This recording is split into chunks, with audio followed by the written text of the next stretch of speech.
అప్పుడు ఆ చెద పురుగుని ప్రార్థిస్తారు వీళ్ళంతా దేవతలు. చూడండి, చిన్న చెద పురుగుని వస్తుంది. వచ్చి నేనేం చేయాలి అంటే విష్ణువుని నిద్ర లేపాలి. అమ్మ బాబోయ్, విష్ణువుని అంటున్నారు, నిద్ర లేపాలంటున్నారు, నాకేంటి అని అడిగింది. ఒకవేళ నిద్ర లేపితే నాకేంటి లాభం? మరి విష్ణుమూర్తిని నిద్ర లేపడం అంటే మహాపాపం. ఈ పాపానికి నివృత్తి ఏంటి? మరి నాకే కదా పాపం. ఆవిడ ఆ చెదపురుగు కూడా పాపమే.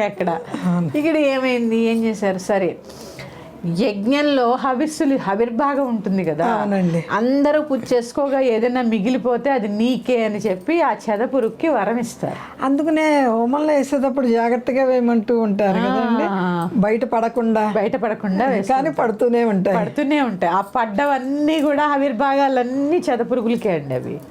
అందుకే కింద పడ్డది మళ్ళీ తీసి దాంట్లో వేయకూడదు, వేయనివ్వరు.